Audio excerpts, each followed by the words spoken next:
नमस्कार बंधुरा माम्पिस रान्नाघरे सबाइके स्वागत।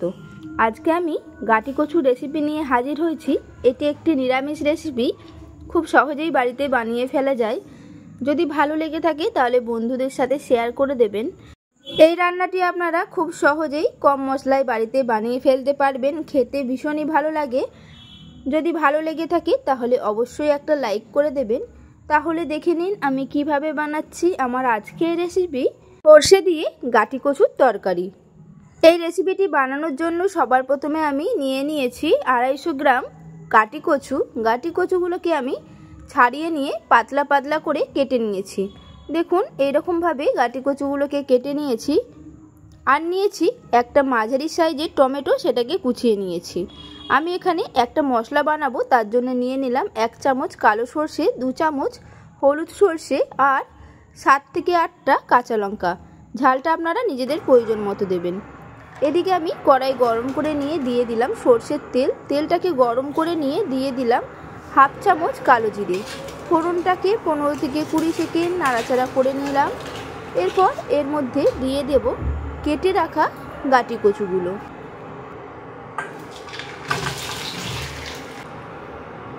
আর দিলাম 1/2 চামচ নুন। এরপর গাটি কচুগুলোকে খুব ভালোভাবে ভেজে নেব লাল লাল করে। সময় নিয়ে গাটি কচুগুলোকে ভাজতে হবে, তাহলে এই রান্নাতে খুবই ভালো হবে। দেখুন ভাজতে ভাজতে গাটি কচুগুলো লাল লাল হয়ে গেছে আর ভাজতে ভাজতেই হাফ সেদ্ধ হয়ে গেছে। দিয়ে দিলাম কেটে রাখা টমেটো আর নুন। টমেটোর মধ্যে নুন দিয়ে ভাজলে টমেটোটা খুব তাড়াতাড়ি সেদ্ধ হয়ে যায়। এইভাবে টমেটোটাকে দিয়েও 3 থেকে 4 মিনিট ভেজে নেব। দেখুন ভাজতে ভাজতে টমেটোগুলো সেদ্ধ হয়ে গেছে। এই সময় এর মধ্যে দিয়ে দেব কিছু গুঁড়ো মশলা, 1/2 চামচ ধনের গুঁড়ো, 1/2 চামচ জিরের গুঁড়ো, 1 চামচ কাশ্মীরি লাল লঙ্কার গুঁড়ো। এতে এই রান্নার কালার খুব সুন্দর হবে।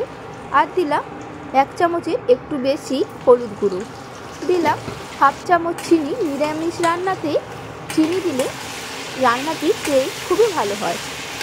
3 থেকে 4 মিনিট কষিয়ে নিলাম। দেখুন কষাতে কষাতে মশলা থেকে তেল ছাড়তে শুরু করেছে। এই সময় এর মধ্যে দিয়ে দিচ্ছি পেস্ট করে রাখা সরষে আর কাঁচা লঙ্কা। সরষেটাকে দিয়েও 3 থেকে 4 মিনিট ভেজে নেব।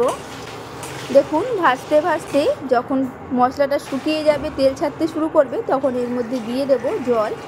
আমি এখানে বেশি জল ব্যবহার করিনি, অল্প পরিমাণ জল দিয়েছি, কারণ ভাজতে ভাজতেই কচুগুলো সেদ্ধ হয়ে গেছে। খুন্তির সাহায্যে মিশিয়ে নিলাম। এরপর এটাকে ঢাকনা আটকে দিয়ে হতে দেব মিডিয়াম আছে 8 থেকে 10 মিনিটের জন্য।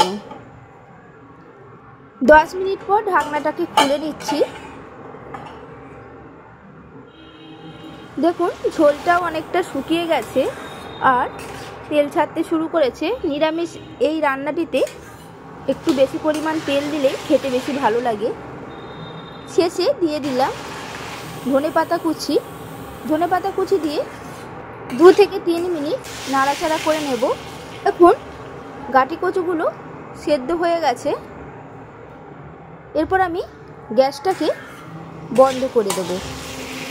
রেডি হয়ে গেল আমার আজকের রেসিপি, নিরামিষ সরষে দিয়ে গাটি কচুর তরকারি। এই রান্নাটি খুবই সহজেই বাড়িতে বানিয়ে ফেলতে পারবেন।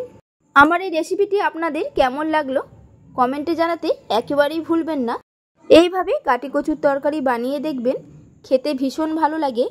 যদি ভালো লেগে থাকে একটা লাইক করে দেবেন, বন্ধুদের সাথে শেয়ার করে দেবেন। আর নতুন বন্ধু হয়ে থাকলে আমার চ্যানেলটিকে সাবস্ক্রাইব করার অনুরোধ রইল, পাশে থাকা বেল আইকন সমেত।